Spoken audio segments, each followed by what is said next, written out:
Davom etamiz. So'nggi paytlarda ichimlik suvini asrab-avaylash, undan oqilona foydalanish borasida ahamiyatli ishlar bajarilmoqda. Mazkur yo'nalishdagi qonun buzilish holatlariga nisbatan vakolatli tashkilotlar tomonidan qat'iy choralar ko'rilayotgani ham bor gap. Xususan, viloyat hududiy qurilish va uy-joy kommunal xo'jaligi sohasida nazorat qilish inspeksiyasi tomonidan bu boradagi munosabatlarni tartibga solish, noqonuniy holatlarni bartaraf etish bo'yicha muayyan ishlar amalga oshirilyapti. Hozirgi lavhamiz shu xususida.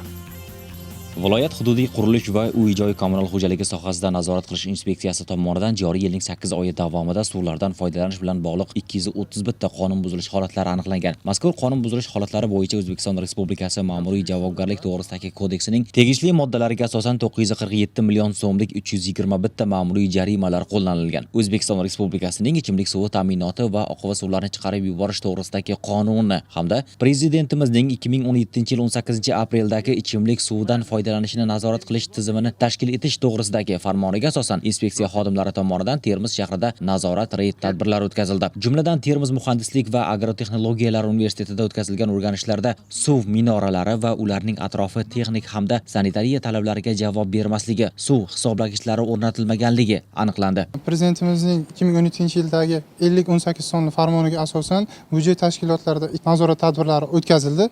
Ushbu nazorat tadbirlarida davlat suv hisobini yuritmaganlik holatlari aniqlanib, O'zbekiston Respublikasi Ma'muriy javobgarlik to'g'risidagi kodeksining 75-moddasi 1-qismi bo'yicha ma'muriy bayonnomalar rasmiylashtirib, tegishli mutasaddi tashkilot rahbarlariga nisbatan chora qo'llanildi. Aniqlangan holatlar o'z vaqtida bartaraf etilmasdan qayta takroriy sodir etiladigan bo'lsa, belgilangan tartibda Ma'muriy javobgarlik to'g'risidagi kodeksning tegishli moddalariga asosan ma'muriy huquqbuzarlik uchun eng maksimal miqdorda chora qo'llaniladi.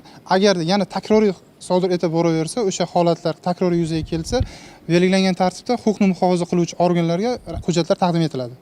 Shuningdek, Termiz hayvonot bog'ida o'tkazilgan o'rganishlarda ham suvdan foydalanish qoidalarining buzilishi holatlari aniqlandi. O'tkazilgan o'rganishlarda ichimlik va oqova suv tarmoqlaridan samarasiz foydalanish holatlariga nisbatan qonunda belgilangan tartibda ta'sir choralari qo'llanilib, tushuntirish ishlari amalga oshirildi.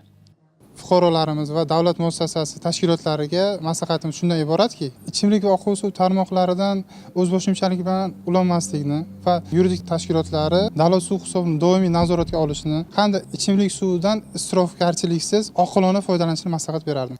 Ichimlik suvidan samarasiz foydalanish bu bebaho resursni isrof qilish demak. Buning oqibatida aholiga yetadigan toza suv kamayadi. Iqtisodiy va ekologik zarar kelib chiqadi. Suv taqchilligi kuchayadi hamda odamlar salomatligiga xavf tug'iladi. Shu sababli ichimlik suvi faqat zaruriy ehtiyojlar uchun ishlatilishi lozim. Shuni unutmaylikki, suv resurslaridan oqilona va tejamkorlik bilan foydalanish har bir fuqaroning insoniy fazilati va qonuniy burchidir.